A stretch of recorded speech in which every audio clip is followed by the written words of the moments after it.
ചിലർ ചരിത്രം സൃഷ്ടിക്കുന്നു, ചിലർ ചരിത്രം എഴുതുന്നു.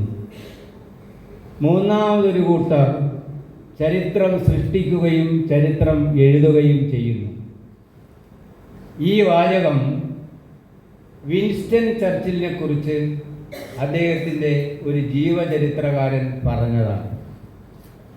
ഇതേ വാചകം തന്നെയാണ് 1984 രണ്ടാം പതിപ്പായിട്ടിറങ്ങിയ തത്വമസി എന്ന പുസ്തകത്തിൽ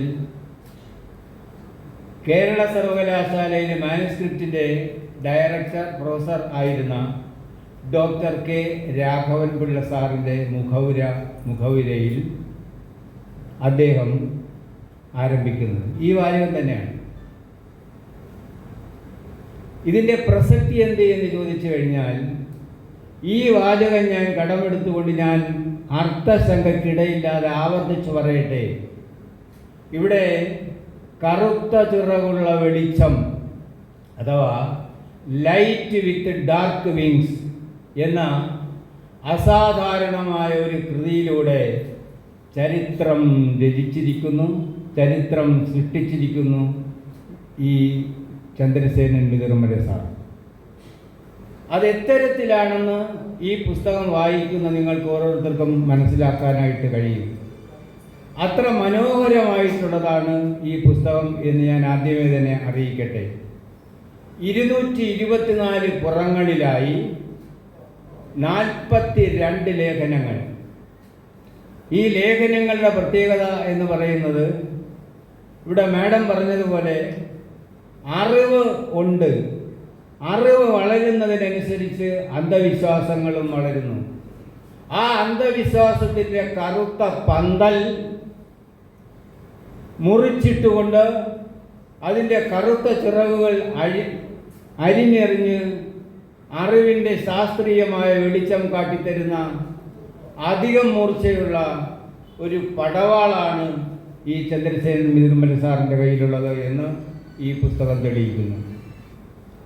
അതുമാത്രമല്ല, ഈ പുസ്തകത്തിൻ്റെ മറ്റൊരു സവിശേഷത, ഇത് അണിയിച്ചൊരുക്കിയിരിക്കുന്നത് ചിന്താ പബ്ലിഷേഴ്സാണ്.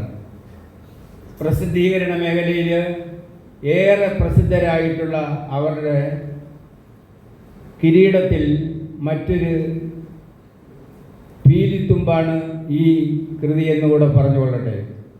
ഈ പുസ്തകം 320 രൂപയാണ് വിലയിട്ടിരിക്കുന്നത്. ഇത് എല്ലാവരും വാങ്ങണം, വായിക്കണം എന്ന് ഒരപേക്ഷയോടെ ഞാൻ ഈ പുസ്തകത്തിലേക്ക് ഒന്ന് ഓട്ടപ്രദക്ഷിണം മാത്രം നടത്താം. ഇതിന് അതിമനോഹരമായ ഒരു അവതാരിക എഴുതിയിരിക്കുന്നത് ആദരണീയനായ ഡോക്ടർ പി സോമൻ സാറാണ്. ആ സോമൻ സാറിൻ്റെ ആദ്യ വാചകം തന്നെ ആ പുസ്തകത്തിൻ്റെ പ്രസക്തി വിളിച്ചറിയിക്കുന്നു. അനുപദം വായിച്ചു വായിച്ച് ഉള്ളിൽ കടക്കേണ്ടുന്ന കൃതിയാണ് കറുത്ത ചിറകുള്ള വെളിച്ചം. അത്രത്തോളം ഗംഭീരമായ ഭാഷയിൽ തുടങ്ങിയ അദ്ദേഹം അവസാനം, ആ അവതാരികയുടെ അവസാനത്തിൽ പറയുന്നത് അതിനേക്കാൾ ഗംഭീരമായിട്ടാണ്. അദ്ദേഹം പറയുന്നത്, കേവല യുക്തിവാദികളെ പോലെ ഉപാലംബ ഭാഷയോ പരിഹാസങ്ങളോ ഉപയോഗിക്കുന്നില്ല. പകരം ബോധ്യപ്പെടുത്തി തിരുത്തിയെടുക്കലിൻ്റെ രീതിശാസ്ത്രമാണ് ഉപയോഗിക്കുന്നത്.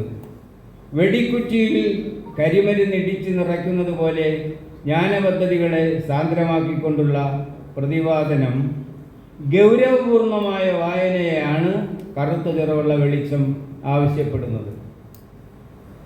ഇതിനപ്പുറത്ത് എന്താണ് ഈ പുസ്തകത്തെക്കുറിച്ച് പറയേണ്ടുന്നത്?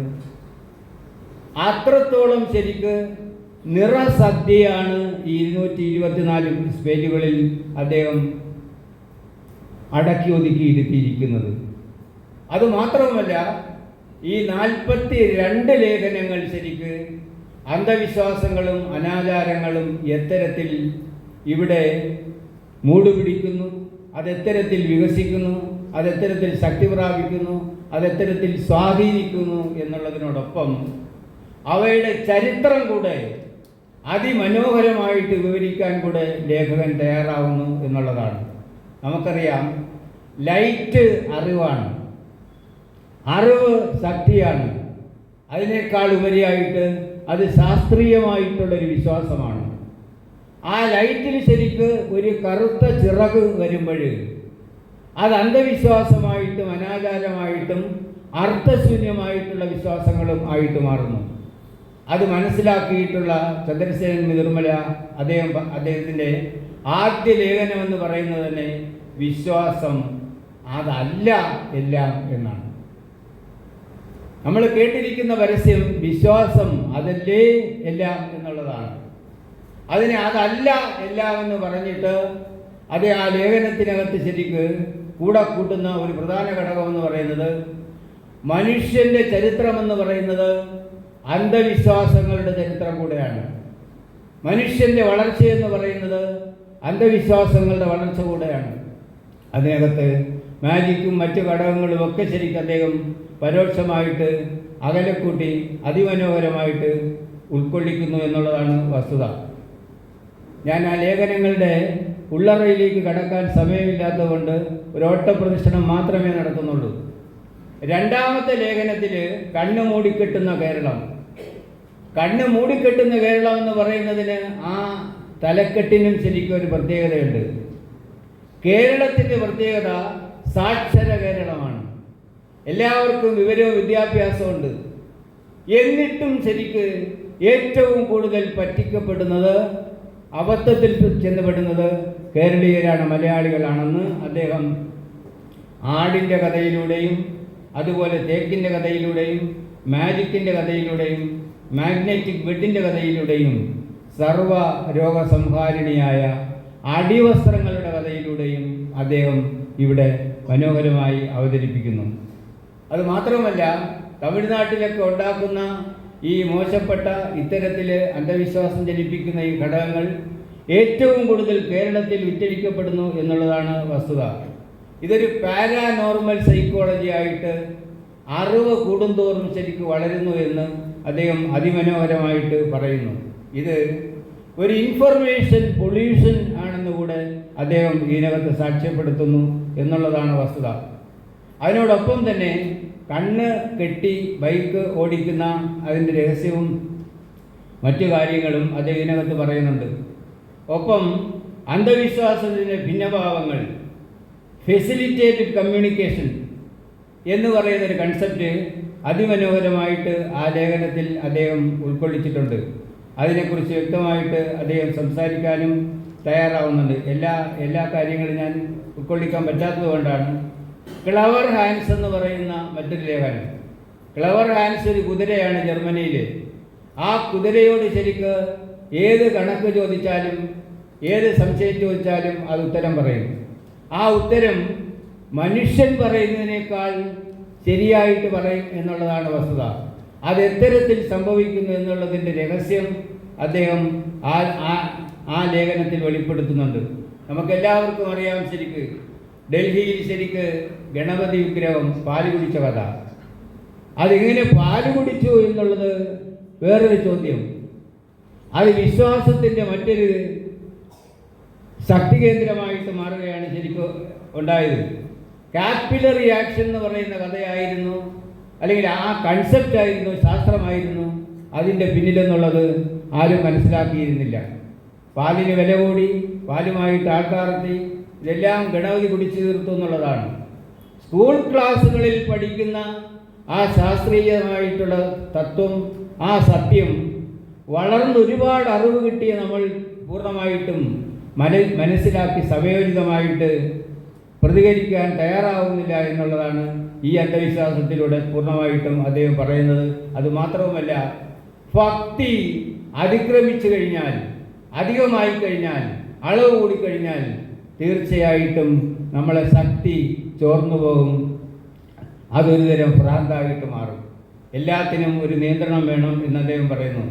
തിരുവനന്തപുരത്ത് സംഭവിച്ച, ഈ നന്ദൻകോട് ഭാഗത്ത് സംഭവിച്ച ചില സംഭവങ്ങളെ ആധാരപ്പെടുത്തി അദ്ദേഹം എഴുതിയതാണ് ഔട്ട് ഓഫ് ബോഡി എക്സ്പീരിയൻസസ് അഥവാ spirit walking. Out of body experience അഥവാ സ്പിരിറ്റ് വാക്കിംഗ്, ശരീരത്തിൽ നിന്ന് ശരിക്ക് ആത്മാവ് പുറത്ത് ഇറങ്ങിയിട്ട് തൻ്റെ ബോഡി കാണാൻ കഴിയുന്നൊരവസ്ഥ. അങ്ങനെയാണ് ശരിക്കും ഇവിടെ 4-5 പേരെ കൊന്നത് ഒരു യുവാവ്. ആ കഥയും അദ്ദേഹം പറയുന്നുണ്ട്. ഇലൂമിനാറ്റി ആ കൺസെപ്റ്റ് അടുത്ത ഒരു പേജിൽ വരുന്നുണ്ട്. ഇത്തരത്തിൽ ഒരു 42 ലേഖനങ്ങളാണ് ഈ പുസ്തകത്തിനകത്ത് ഉൾപ്പെടുത്തിയിരിക്കുന്നത്.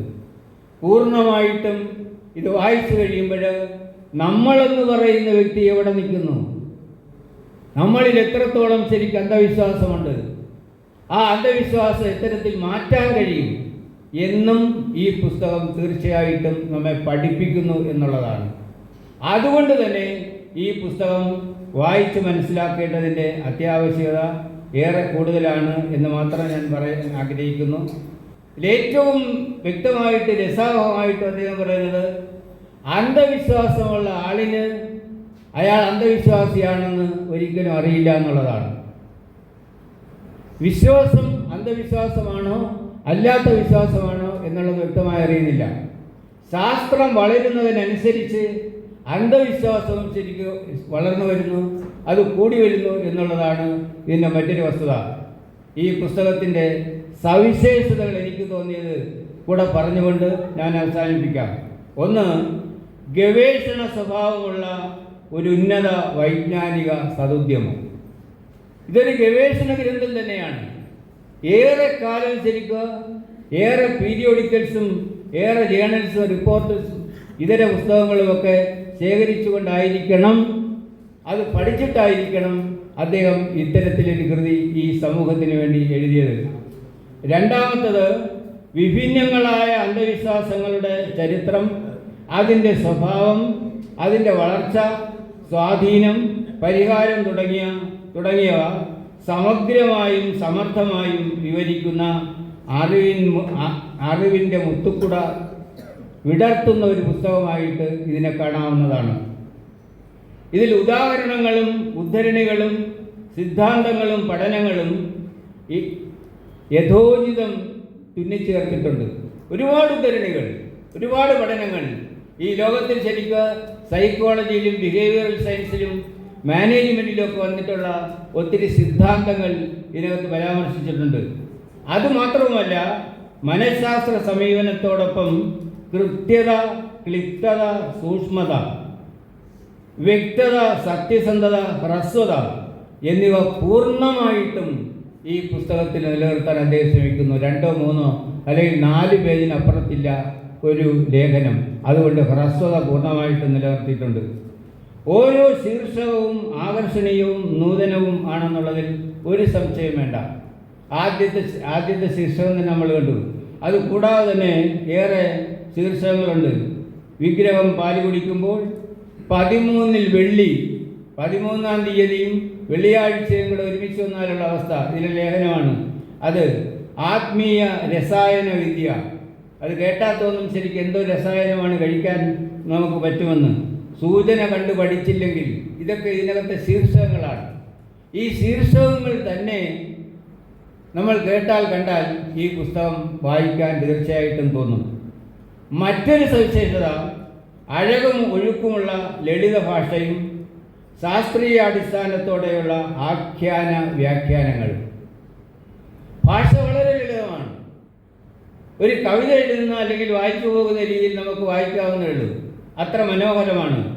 അതുമാത്രമല്ല, തികഞ്ഞ സാമൂഹിക പ്രതിബദ്ധതയുടെ അടയാളം ഈ പുസ്തകത്തിൽ നമുക്ക് കാണാം. കാരണം അന്ധവിശ്വാസങ്ങൾ സമൂഹത്തിൽ ഇല്ലാതാക്കേണ്ടത് ഒരു എഴുത്തുകാരൻ്റെ ചുമതല കൂടെയാണ്. ആ എഴുത്തുകാരൻ്റെ ചുമതല പൂർണ്ണമായിട്ടും നിറവേറ്റുന്ന വ്യക്തിയായിട്ട് മാറുന്നു ചന്ദ്രസേനൻ വിതമ്മല എന്ന എഴുത്തുകാരൻ.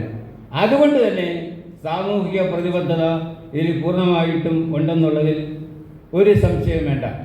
ഇത് മാത്രവുമല്ല, 1872 ജനിച്ച 1970 മരിച്ച ബെർട്രൻഡ് റസൽ എന്ന് പറയുന്ന പ്രഗത്ഭനായ പണ്ഡിതൻ, ആ പണ്ഡിതൻ്റെ ഒരു പ്രബന്ധമുണ്ട്, how to escape from intellectual rubbish. ഈ ലേഖനത്തോട് ചേർന്ന് നിൽക്കുന്നവയാണ് ഇതിലെ 42 ലേഖനങ്ങളും എന്ന് പറയാൻ ഞാൻ ആഗ്രഹിക്കുന്നു. അത്രത്തോളം ശരിക്ക് പ്രയോജനപ്രദമാണ്, ഏറെ ഉപയോഗപ്രദമാണ്. അതുകൊണ്ട് തന്നെ ഈ ചന്ദ്രസേനൻ ശരിക്ക് ഒരു അറിവിൻ്റെ വീരസേനൻ ആണെന്നുള്ളതിൽ ഒരു സംശയവുമില്ല.